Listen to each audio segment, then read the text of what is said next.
नमस्कार, मुकाबला देख रहे हैं आप। आपके साथ मैं हूं प्राची पाराशर। आज का दिन उन युवाओं के लिए बहुत बड़ा दिन है जो नौकरी की तलाश में हैं। प्रधानमंत्री मोदी ने दिवाली से पहले एक बड़ा गिफ्ट हैम्पर दिया है। आज उन्होंने 75,000 युवाओं को अपॉइंटमेंट लेटर बांटे। मानिए, ये तो सिर्फ बम्पर नौकरी ऑफर की पहली किश्त है। अगले 14 महीने में 9 लाख और नौकरियां दी जाएंगी। आज रोजगार मेले में प्रधानमंत्री मोदी ने अपने विरोधियों को करारा जवाब दे दिया। विरोधी खेमा अक्सर बेरोजगारी पर मोदी सरकार को घेरने की कोशिश करता है। खुद राहुल गांधी के ट्विटर पर देख लीजिए, अमूमन हर 10 में से 4 ट्वीट में उनका बेरोजगारी पर तंज रहता है। आज पीएम मोदी ने एक झटके में सारे ट्वीट, सारे बयानबाजी का रिप्लाई दे दिया। पीएम ने युवाओं को संदेश दिया कि ये जो नौकरी बांटी जा रही हैं, वो सरकारी नौकरी के मजे के लिए नहीं बल्कि देश सेवा के लिए एक अवसर है। आपको बता दें कि इंफ्रास्ट्रक्चर पर केंद्र सरकार 100 लाख करोड़ रुपए से ज्यादा का लक्ष्य लेकर चल रही है। यही नहीं, जहां 2014 से पहले 100 के करीब स्टार्टअप थे, आज 80,000 से ज्यादा स्टार्टअप हो गए हैं। यानी 80,000 से ज्यादा लोग अपनी कंपनियां या दूसरे उद्यम चला रहे हैं। ऐसे में देश में रोजगार का अवसर लगातार बढ़ रहा है। सबसे पहले सुनिए, नौकरी की चिट्ठी बांटने के बाद पीएम ने क्या कहा।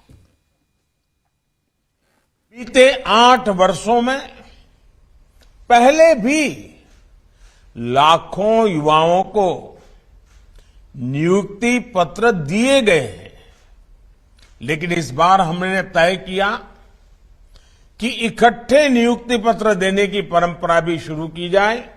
हम आत्मनिर्भर भारत के रास्ते पर चल रहे हैं।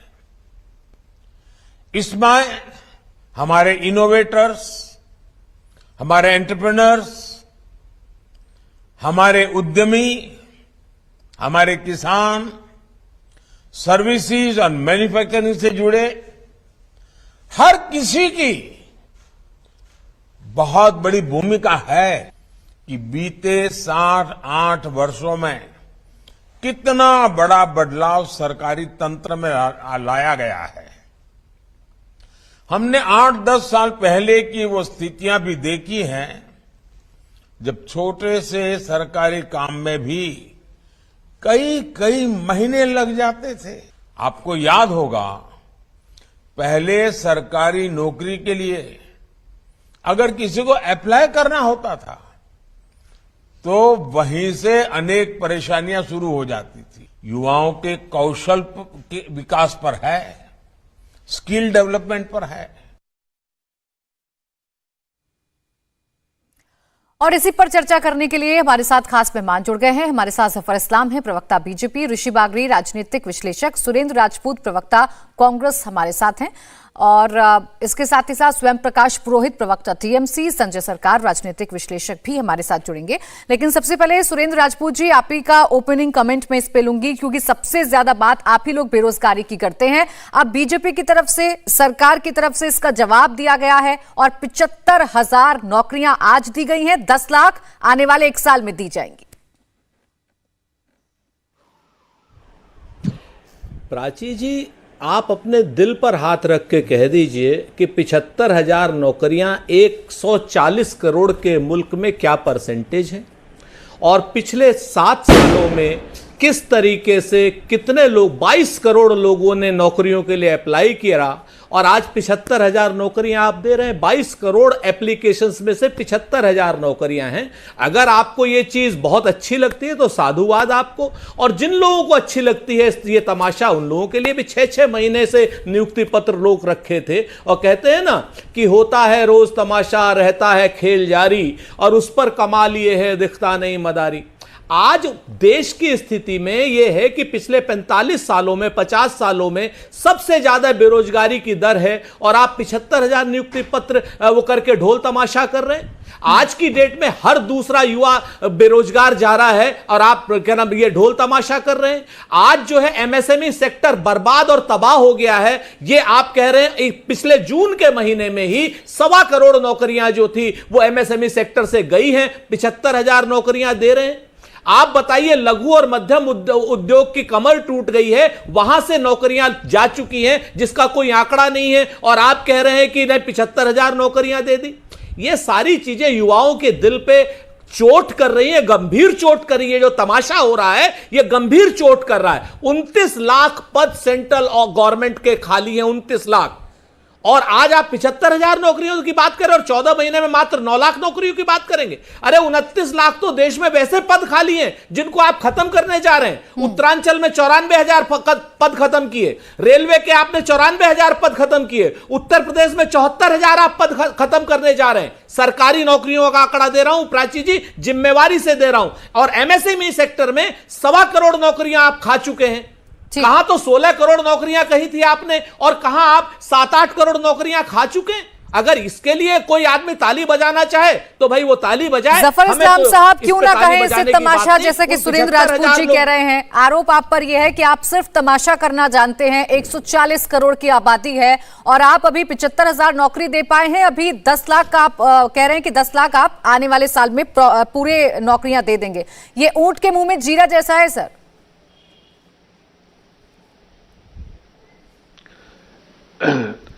देखिए प्रीति जी, प्राची जी, मैं 2-3 बातें कहूंगा। पहले तो ये झूठ को फैलाने की जो कोशिश है कांग्रेस की, उसको बंद करें। मुझे एक भी वीडियो दिखा दीजिए, एक भी वीडियो कहीं भी दिखा दीजिए जहां हमने कहा था कि 2 करोड़ पर ईयर जो है नौकरियां दी जाएगी। कहीं आप एक वीडियो दिखा दीजिए, फिर उसके बाद उस पर बात चर्चा कर लेंगे। ये झूठ फैलाने का काम जो है वो कांग्रेस पार्टी बार बार करती है, आज भी वही कह रही है। कभी ऐसा नहीं कहा। हाँ, हमने ये कहा कि हम, आदरणीय प्रधानमंत्री जी ने कहा था कि हम 1 करोड़ 2014 में 1 करोड़ नौकरियां हम क्रिएट करेंगे और एनवायरनमेंट ऐसा बनाएंगे कि सरकारी नौकरियों के अलावा जो है प्राइवेट सेक्टर की नौकरियां बहुत बने, इसकी कोशिश करेंगे। कंडीसिव एनवायरनमेंट बनाएंगे।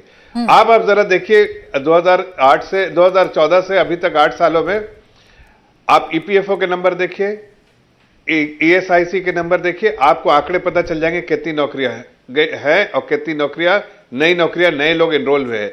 आप एमएसएमई सेक्टर के बारे में बात कर रहे हैं, वहां हमने पूरे तौर से, इसके बावजूद कि कोरोना आया था, हमने पूरे तौर से सपोर्ट किया। आज वो बहुत अच्छा कर रहे हैं। पूरी दुनिया में अभी देखिए हर जगह जो है, जो इकोनॉमी जो है परेशान हाल में है, रोज कोई ना कोई तकलीफ आ रही है। हिंदुस्तान एक ऐसे इकोनॉमी है जहां सबकी नजरें ये है, इसलिए कि यही एक इकोनॉमी है जिससे पॉलिसी मेजर से अच्छे सही डिसीजन जो लिए वो 5 जो कमजोर इकोनॉमी, जब उनके समय में 5 कमजोर जो फ्रेजाइल इकोनॉमी कही जाती थी, आज उसी देश में उसी तरह के सरकार, एक नई सरकार आई, उसने फ्रेजाइल को एकदम मजबूत इकोनॉमी में कन्वर्ट कर दिया।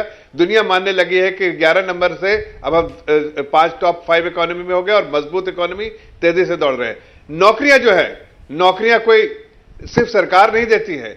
नौकरियों के लिए पॉलिसी बनाने के लिए मेजर करने के, अच्छे मेजर लेने की जरूरत होती है। इसलिए आप देखिए एफडीआई जो है आज तेजी से इंडिया में बढ़ रहा है। आज अब पहली बार इतिहास में ऐसा हो रहा है कि एफडीआई जो है वो हजार करोड़ जो है ग्रीनफील्ड प्रोजेक्ट्स में आ रहे हैं। तो जाहिर है अरे आपको मालूम नहीं, मैं सारे आंकड़े के साथ बात करूंगा। क्या बात कर रहे भाई, जो हकीकत है। हम आपके जैसा कोई गलत बयानी से काम नहीं लेंगे। मैंने कहा वीडियो दिखाइएगा। अरे भाई आप दिखाइएगा राजपूत जी, बाद में जब आपका समय आ गया तो आपने वीडियो मैंने मांगा था। अभी आप लीजिए सर। हाँ, मैं जब आपका समय आ गया, लीजिए, देख लीजिए, समय आएगा तो बात करेंगे। अरे समय आ गया तो आप दिखाइएगा ना। मेरा समय तो खत्म होने दीजिए, मेरा समय खत्म होने दीजिए, फिर आप जो दिखाना है दिखाइए। मैं ये कह रहा हूं कि हमने नौकरियां दी है। नौकरियां, ये एक नई इनिशिएटिव लिया गया है जिसमें जाहिर है स्किल डेवलपमेंट हुआ। आपने तो ऐसे देश को इस हालत में जगह छोड़ा था कि स्किल डेवलपमेंट नाम की कोई चीज ही नहीं थी। आज कम से कम देश तेजी से एक नई मिनिस्ट्री बनी है, फोकस से स्किल डेवलपमेंट हो रहा है, रोजगार मिलेगा। और हमने देखा है कि चाहे ये गलत बयानी से काम ले रहे हैं। आज देखिए जो भी एजेंसीज है, जहां पर नौकरियां देने वाली एजेंसीज, वहां देखिए आप कितनी तेजी से नौकरियां दे रहे हैं वो लोग।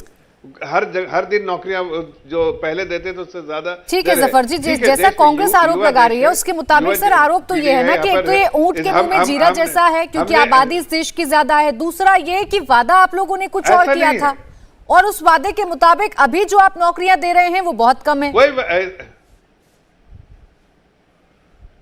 ऐसा नहीं, देखिए वही गलत है। यही इसी चीज को मैं करेक्ट करना चाह रहा था। हमने कोई साल में 2 करोड़ जॉब देने का कोई वादा नहीं किया था, लेकिन हमने कंड्यूसिव एनवायरनमेंट, जिससे आज देखिए ना, अब ईएसआईसी के नंबर देखिए, 6.5 करोड़ जो लोगों को नए एनरोल हुए हैं, ईपीएफओ में देखिए करोड़ों लोग नए एनरोल हुए हैं। तो ये जाहिर है कि नई जॉब है तभी तो नए लोग एनरोल हुए हैं। प्लस मैं आपको ये कहना चाहता हूं कि देखिए जितने स्ट्रक्चरल रिफॉर्म्स के, दुनिया मानती है कि स्ट्रक्चरल रिफॉर्म्स जो हमने किया है उससे देश की अर्थव्यवस्था बहुत मजबूत हुई है। आगे आने वाले दिनों में तेजी से जो सुरेंद्र जी जल्दी से काउंटर करिएगा, बाकी मेहमान इंतजार कर रहे हैं, उनके पास मुझे जाना है। व्हाइट कॉलर जॉब, 30 सेकंड में सर। ब्लू कॉलर जॉब, दोनों चीज, दोनों जॉब नौकरियां जो बनेगी। बहुत अच्छी बात। पहली चीज तो जफर साहब ने जो कहा था कि भाई वो चुनौती दे रहे हैं, तो मैं वो चुनौती मैंने आपको दिखा दी। चाहेंगी तो मैं प्राची जी आपको वीडियो भेज दूंगा, आपके चैनल का समय खराब करने से फायदा नहीं है। एक बात, वो वीडियो है मेरे पास जिसमें प्रधानमंत्री जी ने स्पष्ट कहा, और घोषणा पत्र उठा लीजिए 2014 का, उसमें भी आप देख लीजिएगा, कोई मेरी तरफ से नहीं, इनके घोषणा पत्र में। तीसरी बात, एक तरफ से कहते हैं कंड्यूसिव एटमॉस्फेयर, कह रहे हैं कि साहब विदेशी ऑल टाइम सबसे कम आज की डेट में हमारा जो है विदेशी रिजर्व आज हो गया है। आज रुपया जो है 83 रुपए, क्या नाम, डॉलर 83 रुपए से ऊपर हो गया है। पूरे देश में जिस तरीके की बेरोजगारी की प्रथा चली, ईएसआईसी के आंकड़े ये लोग बात करते हैं, लेकिन ये नहीं कहते 16 करोड़ से ज्यादा लोगों के कट गए हैं, वो जो है खाते ठंडे बस्ते में पड़े हैं, वो सब नहीं दिखाएंगे। ये लोग ये कहेंगे साहब कि नए नए खाते जुड़ गए हैं। अरे भाई, खाते जुड़ने से नहीं नौकरियां होती। आप एक चीज को जफर भाई, सुरेंद्र जी, लेकिन देखिए आंकड़ों का ही तो खेल है, आंकड़े आप भी देते हैं, आंकड़े सरकार भी दे रही है, आंकड़े सरकार भी दे रही है कि हमने नौकरियां दी हैं, और आंकड़े आप भी देते हैं। मैं लौटूंगी आपके पास सुरेंद्र जी, बाकी मेहमान इंतजार कर रहे हैं। 5 सेकंड, सिर्फ 5 सेकंड बोलिए जल्दी बोलिए सर, सिर्फ 5 सेकंड जी। आपको 1.5 लाख नौकरियां सेना में देनी थी 19, 20, 21 की, हर साल 60,000, 1,80,000, हर साल 60,000। आपने पिछले 3 साल में मात्र अभी तक 3,500 नौकरी दी है, और आप कह रहे हैं 38,000 और देंगे। 1,20,000 नौकरियां तो सेना की खा गए आप लोग। भी लगा रहे हैं कि आपके वक्त में हालात बहुत ज्यादा खराब थे, उन्होंने तो देश के हालातों को सुधारा है, नौकरी देने का जो औसत है उसे बढ़ाया है इस देश में। यही तो जफर इस्लाम साहब भी कह रहे हैं। खैर, मैं पुरोहित जी से जरा रिएक्शन ले लूं। आप अगर आंकड़ों में आना चाहती हैं तो आप उठा लीजिए 2014 से पहले के आंकड़े। बाकी मेहमानों का रिएक्शन ले लूं मैं, बाकी उठा लीजिए बेरोजगारी की दर। पुरोहित जी, वादा तो बंगाल सरकार ने भी किया था, वो वादा तो अभी पूरा नहीं हुआ। हालांकि केंद्र सरकार की तरफ से जरूर इनिशिएटिव लिया गया है। 75,000 बंगाल सरकार की अभी उत्कर्ष योजना के अंदर में 17,000 अपॉइंटमेंट लेटर हमारी माननीय मुख्यमंत्री ममता बनर्जी ने नेताजी इंडोर स्टेडियम में दिए हैं, बांटे हैं पब्लिक को बुला करके। आप केंद्र का सीएमआई डाटा देखिए कि आप अक्टूबर महीने की रिपोर्ट है, अक्टूबर महीने में एवरेज रेट, भारत की एवरेज रेट है 8% बेरोजगारी की रेट, जबकि पश्चिम बंगाल की 3.28। ये मैं नहीं बोल रहा हूं, ये सरकारी आंकड़े हैं। आप देखिए देश के अंदर में जो माहौल बना हुआ है, चरम महंगाई, 70 साल लगे हैं 80 रुपए पेट्रोल, ये अपने खाने का तेल होने के लिए। इस महंगाई को इन्होंने कहां तक ले गए? ये महंगाई कहां चली गई? इस महंगाई के ऊपर कोई डिबेट नहीं है। 75,000 नौकरियां अपने आप में थप्पड़ है बेरोजगारों पर। जो बेरोजगार देश के आज मैं इनसे पूछना चाहता हूं, ये 2 करोड़ की बात छोड़ दे, जितने पिछले 2 साल में कोरोना काल में नौकरियां चली गई है ना लोगों की, उसकी आधी नौकरी भी दे देंगे ना, मैं इनको बोलूंगा कि ये इन्होंने अच्छा कार्य किया है। मगर ये खुद त्रस्त है, इनको पता है कि इन्होंने देश को खड्डे में डाल दिया है, देश की अर्थव्यवस्था को। आप देखिए 83 रुपया हो गए हैं भारतीय डॉलर के मुकाबले में। जब 58 रुपए थे जब इनकी सरकार आई थी, 58 से 83 रुपए होने के बाद भी इनके चेहरे पर शरम नहीं है। ये बोलते हैं अमेरिका मजबूत हो रहा है। अरे आप क्यों नहीं हो रहे? आपको किसने बड़ा किया? आप तो एफडीआई भी ले आए, आप जीएसटी भी ले आए, आपने नोटबंदी भी कर दी। कहां आपकी पॉलिसी फेल हो रही है? प्रकाश जी, आपको देश की चिंता है, आपकी बातों से झलक रहा है, लेकिन अपने प्रदेश की भी चिंता कर लीजिए। ये वही प्रदेश है जहाँ टीईटी परीक्षार्थियों पर डंडे बरस गए थे, वो तो नौकरी मांग रहे थे ना। बिहार के अंदर में रेलवे की नौकरी के लिए क्या हुआ था 2 महीने पहले हमने देखा है। रेलवे की नौकरी के लिए किस तरह, मैं अगर बंगाल की बात करूंगी तो आप बिहार पर आ जाएंगे। यही बहुत अच्छा तरीका है अपनी जिम्मेदारी से बचने का। खैर, ऋषि बागनी जी जो पॉइंट्स उठाए हैं पुरोहित जी ने, एक सेकंड रुक जाइए, जो पॉइंट्स उठाए हैं पुरोहित जी ने, और वो कह रहे हैं कि देखिए बंगाल में तो हम नौकरी दे रहे हैं, लेकिन केंद्र सरकार का ये जो औसत है या ये जो अनुपात है बहुत कम है, क्योंकि जनसंख्या ज्यादा है इस देश की। प्राची जी धन्यवाद। ये शांतिपूर्वक रूप से विरोध करने वाले जो टीईटी के जो परीक्षार्थी है, उनके ऊपर आपने उनको घसीट के पुलिस के वैन में डाला, उनके ऊपर 144 की धारा लगा दी। वो क्या मांग रहे थे? वो यही मांग रहे थे ना कि हमने परीक्षा दिया, आप मुझे एक अश्योरेंस दे दीजिए कि आप हमें कब नौकरी दोगे। लेकिन नौकरी तो इन्होंने बेच दी, 7 लाख 5 लाख, आपने देखा ही होगा पार्थो के घर से कितना पैसा निकला है। वो पैसा सब वो नौकरी बेचने पे ही मिला था उनको। तो वो बात है। और एक तरफ हम लोग आज देख रहे हैं कि हमारे प्रधानमंत्री 75,000 जॉब्स उन्होंने दे दिया है और 10 लाख देने का वायदा किया है, जो नेक्स्ट एक साल में दे दिए जाएंगे। मैं अपने मित्र से हमारे एक मित्र है जो बोल रहे हैं कि जॉब्स 29 लाख जॉब्स खाली है सेंट्रल जॉब्स में। मैं आपको ये बताना चाहता हूँ टोटल सेंट्रल जॉब्स में, और ये मैं एकदम रिस्पॉन्सिबिलिटी से बोल रहा हूँ, आप चाहो तो चेक कर लीजिएगा, टोटल 40 लाख जॉब्स है सेंट्रल जॉब्स में। उसमें 31 लाख पद अभी भी भर्ती है और सिर्फ 9 लाख पद खाली है। उसमें आप ऑलमोस्ट 10 लाख जॉब्स क्रिएट कर रहे हो, आप दे रहे हो। तो आप एक चीज, आपका आंकड़ा वहां पर रॉन्ग है। सेकेंडली, आप ये बोलते हो कि आप सबको जॉब दीजिए। देखिए, सबको आप जॉब कैसे दे सकते हो? गवर्नमेंट को आप एक रकम से 40 लाख टोटल, गवर्नमेंट जो सेंट्रल गवर्नमेंट है उसमें टोटल 40 लाख जॉब है और आपकी जनसंख्या 130 करोड़ है। आप सबको जॉब्स नहीं दे सकते हो, इतना आपका ट्रेजरी आपको अलाउ ही नहीं करेगा। तो आप क्या कर सकते हो? प्लीज आप मुझे बोलने दीजिए, मैं आपके बीच में नहीं बोल रहा। आप गलत डाटा दे रहे हैं। आप बात समझिए, आप क्या कर रहे हो? आप बोलने दीजिए। मैं किसी पार्टी को डिफेंड कर रहा हूँ, जो फैक्ट है वही बता रहा हूँ। आप बोलने नहीं दे रहे। रोहित जी बोलने दीजिए ना, जब आपका वक्त था तो आपके वक्त में कोई नहीं बोला। एक एक करके बात रख रहे हैं, वही ज्यादा सही तरीका है। स्वयं प्रकाश जी, वही सही तरीका है। मेरे मेहमान को बोलने दीजिए, फिर मैं आऊंगी आपके पास। प्राची जी मैं आपको बताता हूँ, आपके पास आऊंगी, आप काउंटिंग करके बता दीजिएगा कि गलत आंकड़ा है। अभी तो उनको बोलने दीजिए। 34 करोड़ लोगों को मुद्रा लोन मिला है, 34 करोड़ लोगों को, और उसमें 17 लाख करोड़ रुपया गवर्नमेंट ने मुद्रा लोन में बांट दिए है। आप एक चीज देखिए, जब आप 2009 से लेकर 2013 के आंकड़े देखिए, जिसमें आपकी जो यूपीए की गवर्नमेंट थी, उन्होंने 50 लाख करोड़ रुपया बांटा था 60 टॉप उद्योगपति में, जिसमें 50 से 60% लोन एनपीए हो गया था। आज ये मुद्रा लोन में सारा जो पैसा जा रहा है वो गरीब जनता को जा रहा है, और आप बिलीव नहीं करोगे, उसमें सिर्फ मात्र 3% लोन एनपीए हुआ है। अगर आप ईपीएफओ के आंकड़े देखिए, लास्ट हर महीने में 1.5 मिलियन जिसको बोलते हैं, 15 लाख जॉब्स ऐड हो रहे हैं। ठीक है ऋषि बागरी जी, लेकिन देखिए बेरोजगारी एक बड़ी समस्या है इस देश के लिए, और जब सत्ता में आना होता है तो बड़े बड़े दावे, बड़े बड़े वादे किए जाते हैं। फिर वादे मत करिए, देश के संसाधनों के मुताबिक ही वादे करिए, ये ज्यादा बेहतर रहेगा। मैं आ रही हूँ आपके पास जफर जी, एक सेकंड में जरा संजय सरकार जी का भी रिएक्शन ले लूं। संजय सरकार जी, ये जो नौकरियां दी गई हैं, शुरुआत एक इनिशिएटिव लिया है सरकार ने, इसका तो स्वागत होना चाहिए कि चलिए ठीक है, शुरुआत तो हुई नौकरी देने की। 75,000 ही सही, जो बढ़कर 10 लाख होने वाला है आने वाले 1 साल में। देखिए, जो भी डाटा यहाँ पर दिया जा रहा है प्राची जी, तो गलत तरफ से दिया जा रहा है। Total vacancy government of India में 1 करोड़ 19 लाख होता है, और 8 साल में भारतीय जनता पार्टी के समय में सिर्फ नौकरी हुआ है 7 लाख आदमी, सिर्फ 7 लाख आदमी को नौकरी हुआ। मैं आपको हकीकत बता रहा हूँ। और रह गया अभी 75,000 आदमी को जो नौकरी के बारे में भी बताया जा रहा है, यहाँ पर क्या है, किसके मुंह में, मतलब जब किसी को मुंह में कुछ गिनने वाला है, इसमें नहीं है। और दूसरे नंबर बात है बंगाल के जो डंडे के बारे में बता रहा था, मैं आपको एक डाटा दे रहा हूँ। जब संतोष गंगवार जी ईपीएफ में, जब मिनिस्टर ऑफ लेबर में तब ईपीएफ के ये दिया था, उसमें दिया गया था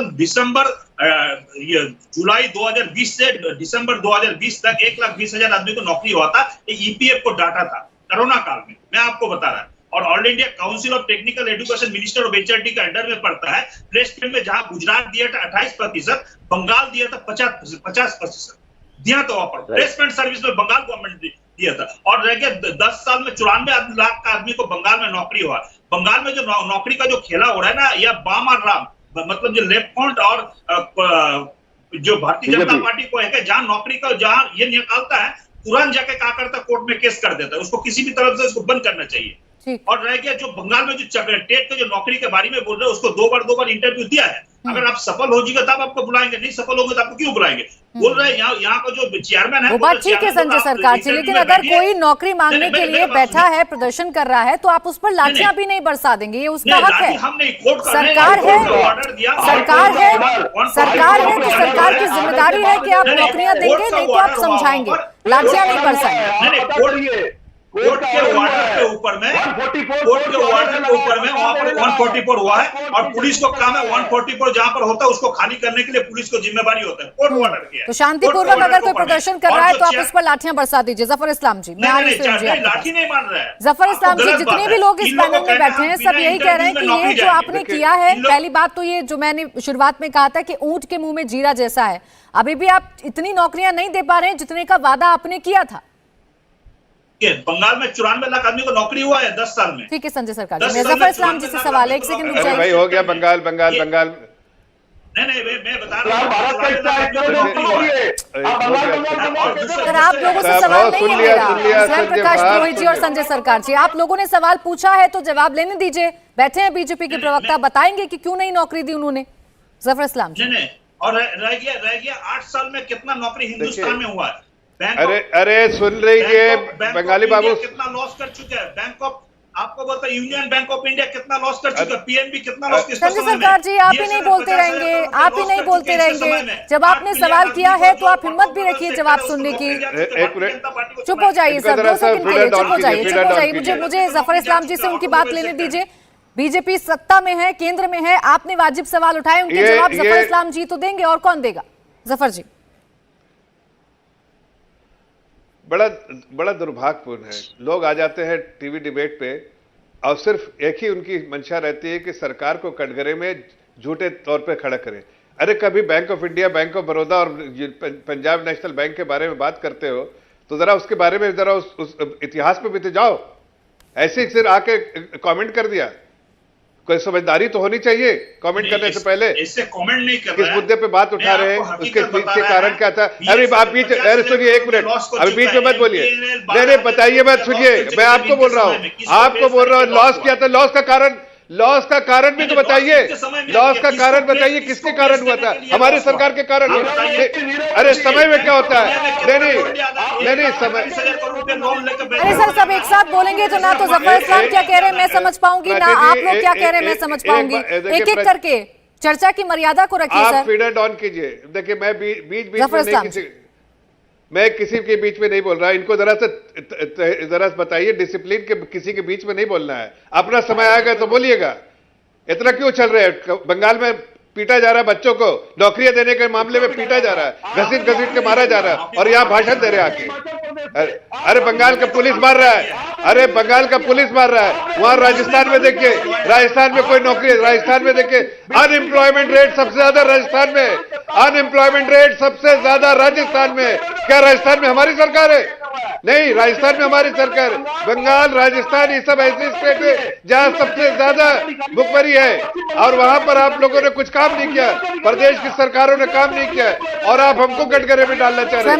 ये देश अगर मजबूत हो रहा है तो हमारे ऑडियो डाउन करवानी पड़ेगी अगर आप ऐसे ही बीच में आते रहेंगे और मुद्दे को भटकाते रहेंगे। जवाब लेने दीजिए ना, वही बताएंगे ना कि सरकार क्या कर रही है क्या नहीं कर रही है। कटघरे में सरकार है तो सरकार के प्रवक्ता ही तो जवाब देंगे ना बीजेपी के। मुझे बीच में रोकना होगा, ऐसे ही वक्त जाता है सर, और आप वक्त को ऐसे ही किल कर देते हैं, मुद्दे पर चर्चा नहीं हो पाती। के बाद स्वागत है आपका, मुकाबला देख रहे हैं आप। तो आज सरकार ने एक पहल की, 75,000 नौकरियां आज दी गई हैं और आने वाले 1 साल में ये 10 लाख बढ़कर हो जाएंगी। इसी पर लगातार चर्चा कर रहे हैं सुरेंद्र राजपूत जी। अभी जफर इस्लाम जी सवाल उठा रहे थे कि आप ठीक है कटघरे में सरकार को खड़ा कर रहे हैं। मेरा जवाब नहीं। ठीक है जफर जी, आप अपनी बात कंप्लीट करिए, फिर मैं सुरेंद्र जी के पास। फिर बात हो जाने दीजिए, ये कंप्लीट कर लीजिए जफर जी। मैं किसी के बीच में टीका टिप्पणी नहीं करते हैं। मैं आ रही हूं कह रहा हूं कि देखिए बंगाल में हालात देखिए, राजस्थान में हाईएस्ट अनएम्प्लॉयमेंट रेट है राजस्थान में, ये किसकी सरकार है? बंगाल में किसको बच्चों को मारा जा रहा है, ये किसकी सरकार है? और देश में देखिए पिछले जो ये बैंक के बारे में, लॉस के बारे में, वो किसकी गलत नीतियों की वजह से हुआ था? ये कांग्रेस की गलत नीतियों की वजह से। हमने तो बैंकों को सुधारा है, संभाला है, आज क्रेडिट जो है उसकी रेटिंग भी बढ़ी है और क्रेडिट ऑफटेक भी बढ़ा है। दूसरी बात मैं कह रहा हूं कि नौकरियां तो तेजी से आ रही हैं। हर महीने आप देखिए जो एजेंसीज है उसका नंबर देखिए, चाहे वो जो नौकरियां देने वाली एजेंसीज का नंबर देखिए कि हर बार बताते हैं इतनी सारी नौकरियां जो पहले नहीं थी। साथ साथ जिस तरह से निवेश हो रहा है, अभी कोई बोल रहा था कि फॉरेन एक्सचेंज रिजर्व कम हो गया। अरे भाई जरा इतिहास तो पढ़ो जाके। फॉरेन एक्सचेंज रिजर्व उस वक्त जब हुआ था जब जब उस वक्त 2008 में तब समझ में आता था कि हाँ हमारे पास एफडीआई नहीं है, खाली जो हमारे एफपीआई है, जो इक्विटी में पैसा आता है, तो घबराहट होती थी कि बैलेंस ऑफ पेमेंट का। सबसे बढ़िया बैलेंस ऑफ पेमेंट आज कंफर्टेबल पोजीशन पे भारत है। क्यों है? इसलिए कि एक्सपोर्ट बढ़ रहा है, एफडीआई भी आ रही है, और एफपीआई जो है वो लिमिटेड है, सिर्फ उस पे से हम निर्भर नहीं है। देश मजबूत हो रहा है। आपको आंखों में पट्टी बांध के कब तक रखेगा? कितने दिन तक क्रिटिसाइज करते रहेंगे? अरे जब देश आगे बढ़ रहा है तो बोलिए, हाँ देश आगे बढ़ रहा है, दुनिया को दिख रहा है, आपको आंखों में पट्टी बन गया। कांग्रेस की नीतियों की वजह से बैंक बर्बाद हुए, जफर इस्लाम साहब आरोप लगा रहे हैं, इन्होंने तो सुधारा है। प्राची जी कहते हैं ना कि तुम्हारी फाइलों में गांव का मौसम गुलाबी है, मगर ये आंकड़े झूठे, ये दावे किताबी हैं। तुम्हारी मेज चांदी की, तुम्हारे जाम सोने के, मगर जुम्मन के घर में आज भी फूटी रकाबी है। जफर भाई क्या बोलेंगे? जफर भाई को मैं कहना नहीं चाहता, इनको तो खुद ही भाजपा ने बेरोजगार कर दिया 2 साल राज्यसभा दे करके, आज चिल्ला रहे हैं। आप बात करते हैं 2014 से, जफर भाई कब तक कांग्रेस के पीछे शिखंडी बन करके छुपिएगा? 8 साल हो गए आपकी सरकार को, अब भी जिम्मेवारी नहीं ले सकते तो सत्ता छोड़ दीजिए। हमें 8 साल बीच में मत बोलो, किस पार्टी?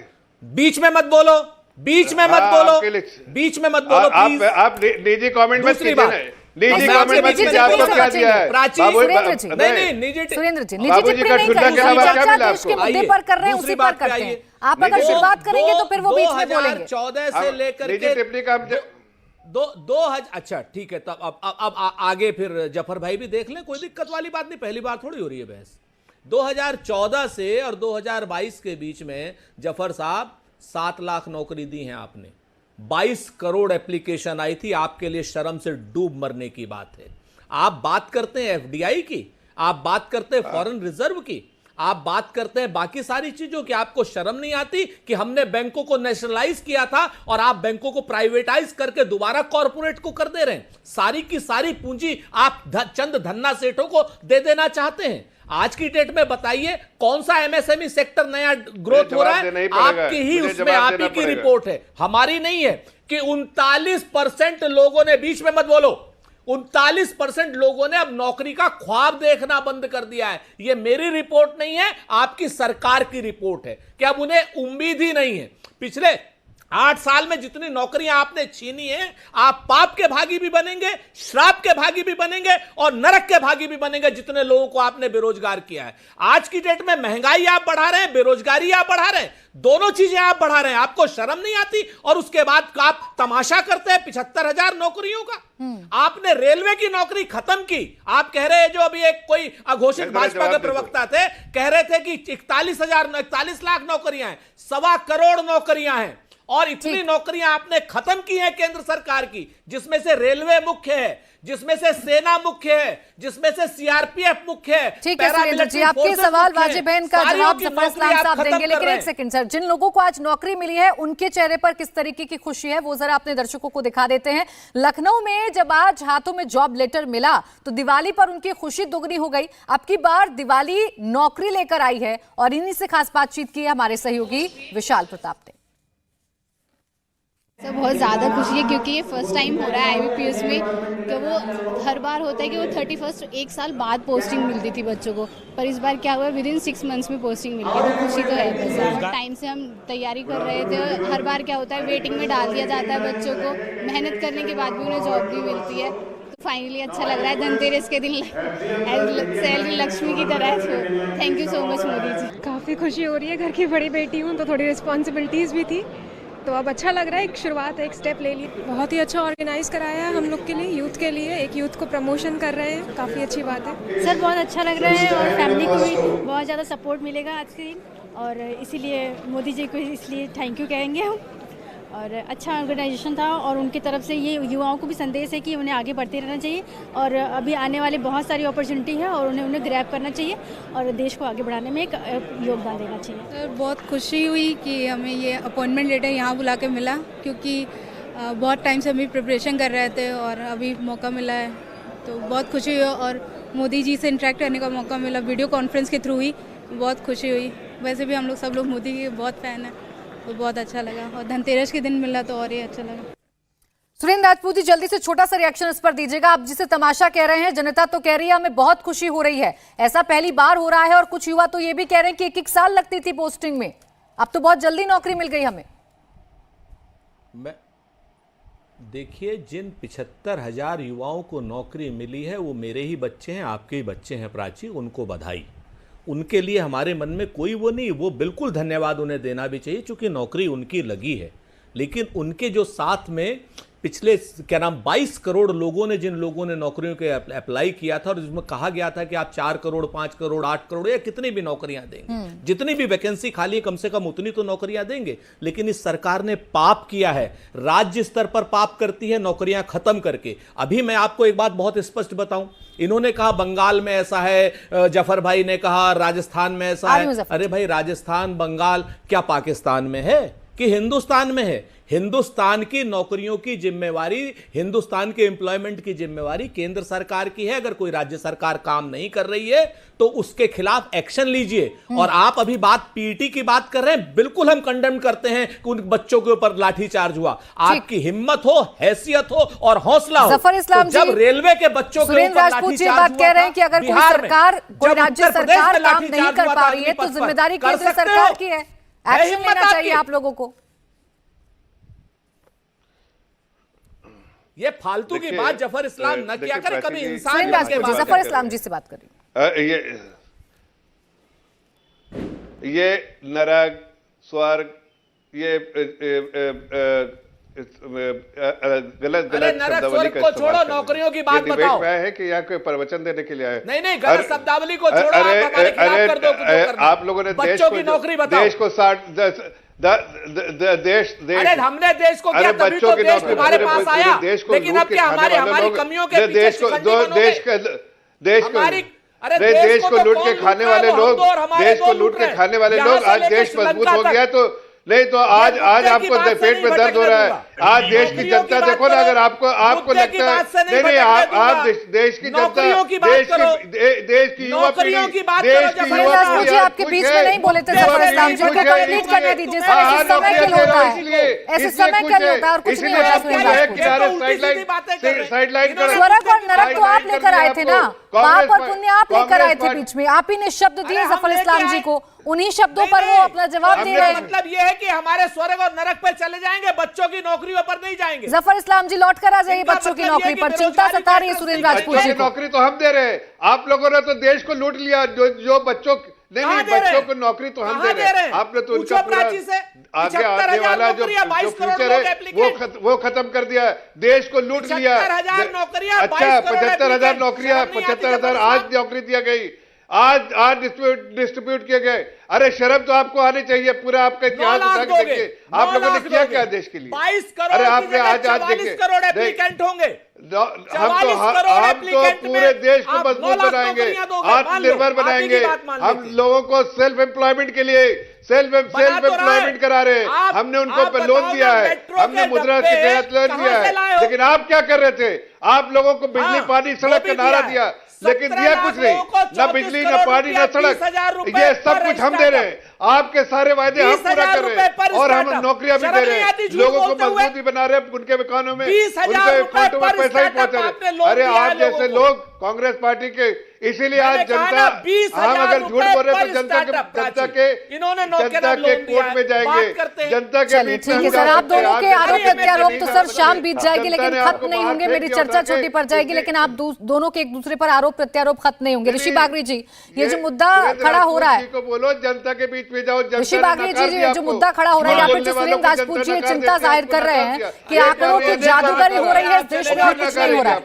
जफर इस्लाम जी, सुरेंद्र राजपूत जी और भी मेहमान है, उन्हें बोलने दीजिए प्लीज। मुझे एक चीज समझाइए, अगर जनता इतनी त्रस्त है जैसे हमारे ये राजपूत जी बोल रहे हैं, तो वो बीजेपी को वोट क्यों दे रही है? अभी 5 इलेक्शन हुआ, 5 में से 4 बीजेपी को दे दिया, एक आपको दे दिया। आप बेरोजगारी की बात करो, आप बोल रहे बेरोजगार है, आप बोलते जनता एकदम त्रस्त है, तो आप बेरोजगारी की बात करो, गुजरात में आप हारने वाले हो, आप हिमाचल में हारने वाले हो, हो। आप जो बात कर रहे हो आपकी बात और आपकी अरे भाई आप भाजपा के थेथर प्रवक्ता हो ना, समझिए $80 बिलियन सुरेंद्र राजपूत जी, किसी को भी आप बैठकर सर्टिफिकेट मत बांटिए सर, वो अपने विचार बता रहे हैं, आप सर्टिफिकेट बांटने वाले कोई नहीं होते हैं। और बोलने दीजिए प्लीज, डिस्टर्ब मत करिए, बोलने दीजिए ना।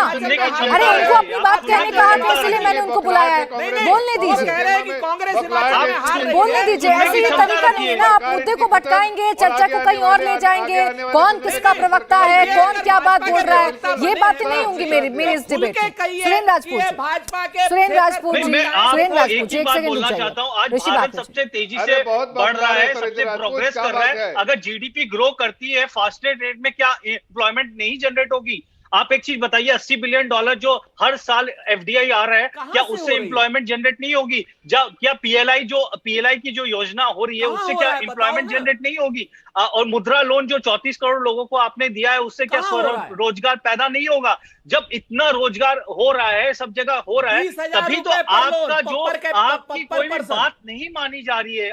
आप ग्रासरूट में आप जाइए ना सर, आप ग्रासरूट में आपको लोग नकार रहे हैं, आपको निकाल के उखाड़ के फेंक रहे हैं। आप गुजरात के इलेक्शन में शायद हो सकता है आप वापस नहीं, आप जीतो ही नहीं, हिमाचल में आप हारने वाले हो, आप हर जगह हार रहे हो, आप 5 स्टेट में हार के आए हो, उसके बाद भी आप झूठ पे झूठ बोले जा रहे हो। आप बोलते हो 1.5 करोड़ सरकारी नौकरी है सेंट्रल जॉब्स में, सेंट्रल जॉब 40 लाख से ज्यादा है नहीं। अगर ये बात आप प्रूव कर दो कि 1.5 करोड़ है, तो मैं आना छोड़ दूंगा टीवी पे, नहीं तो आप मत आइएगा कभी। 40 लाख से ऊपर अगर जॉब्स हुई तो आप 1.5 करोड़ बोल रहे हो, आप हर बात पे गलत बोल रहे हो सर, आप कुछ भी बोले जा रहे हो। और अगर हम बोल रहे हैं तो आप मुझे बोलोगे कि भाजपा का प्रवक्ता है, भाजपा का प्रवक्ता आपके बगल में बैठा हुआ है, मैं एक आम आदमी हूँ, मैं एक आम आदमी की तरह बात कर रहा हूँ, आप बात सुनने के तैयार नहीं हो, तो आप बात समझिए। तो इस तरीके की और आप बोलते हो रिजर्व खत्म हो गया, ये खत्म हो गया। सर रिजर्व सिंगापुर का $130 बिलियन खत्म हुआ है, चाइना का $130 बिलियन रिजर्व कम हुआ है, जापान का $140 बिलियन रिजर्व कम हुआ है, पूरा दुनिया का रिजर्व कम हो रहा है, पूरा दुनिया का $1 ट्रिलियन का रिजर्व कम हो गया। आप पूरी दुनिया को देखिए ना, 9-10% इन्फ्लेशन चल रहा है, हमारे यहाँ आज भी 7% इन्फ्लेशन है। आपको तो गर्व होना चाहिए कि भारत बेटर परफॉर्म कर रहा है। आप तो इनफैक्ट भारत को गाली दे रहे हो, आप देश को गाली दे रहे हो। मुझे तो समझ में नहीं आता कि कांग्रेस कैसे ग्रो करेगी। स्वयं प्रकाश पुरोहित भारत को गाली दे रहे हो, और सुरेंद्र राजपूत जी, एक सेकंड, आप डिबेट को कहीं और लेकर जा रहे हैं, आप डिबेट को कहीं और लेकर जा रहे हैं। मैंने चर्चा ना तो कांग्रेस पर बुलाई है, ना मैंने चर्चा इस बात पर बुलाई है कि कौन किसका प्रवक्ता है। चर्चा बेरोजगारी को लेकर है, नौकरी को लेकर है, उसी पर रहने देते हैं। स्वयं प्रकाश पुरोहित जी, आपके स्टेट में जफर इस्लाम साहब ने कहा कि आपके स्टेट में तो बहुत ज्यादा ज्यादती हो रही है और आप उंगली केंद्र सरकार पर उठा रहे हैं, चूंकि आपको विरोध करने के लिए विरोध कर रहे हैं। आपको मैं आंकड़ा देता हूँ, गुजरात के एक गांव के अंदर में 3400 नौकरियों के लिए 17 लाख एप्लीकेशन आए जून महीने में। पता करिए इनको, तो इनकी जो अवस्था ये है, 3400 वर्सेस 17 लाख एप्लीकेशन, ये गुजरात की कैपेसिटी की बात करते हैं। ये त्रिपुरा की और हरियाणा की बात करते हैं। हरियाणा में 37% अनएम्प्लॉयमेंट रेट है। आप पश्चिम बंगाल में देखिए, पश्चिम बंगाल के अंदर में 10 साल में 94 लाख नौकरियां दी गई है। पश्चिम बंगाल में अभी ममता बनर्जी ने, अभी जो जॉब क्रिएशन की बात हो रही ना, आने वाले 3-4 साल के अंदर में पश्चिम बंगाल के अंदर में कम से कम 10 लाख से भी ज्यादा नौकरियां निकलेगी, नई नौकरियां निकल रही है। मगर इनको ये नहीं देखना है, इनको जय शाह की नौकरी पक्की करनी है। आप देखिए, सौरभ गांगुली को हटा दिया, जय शाह की नौकरी पक्की कर दी। ये इनका बंगाल के प्रति रवैया है, बंगाल के लिए इनका सौतेला रवैया है, क्योंकि यहाँ पे इनको जनता ने नकार दिया। अभी ये बोल रहे थे कि ये चुनाव हारे हुए, अरे जनता है, चुनाव में जाते हैं, एक पार्टी जीतती है, एक हारती है, वो मुद्दा नहीं होता है। चुनाव हार गए, इसका मतलब अगर हम नहीं जाएंगे, ये बात नहीं है। जनता की आवाज उठा के ले जाना हर जनप्रतिनिधि का दायित्व होता है। ठीक है स्वयं प्रकाश पुरोहित जी, जब तमाम राज्यों में अच्छा काम हो रहा है, केंद्र सरकार भी अच्छा काम कर रही है, तो मुझे नहीं लगता फिर इस देश में मुद्दे बचे हैं और इन मुद्दों पर चर्चा होनी भी चाहिए। फिर इस देश का युवा या इस देश के लोग परेशान क्यों हैं, ये मुझे मेरे समझ से परे है, जब सब कुछ इतना अच्छा हो रहा है। बहुत शुक्रिया आप सभी का हमारे साथ जुड़ने के लिए और इस चर्चा में शामिल होने के लिए। इंडिया टीवी हर वक्त हर जगह डाउनलोड करने के लिए सर्च करें India TV news Google play store या ऐप स्टोर पर।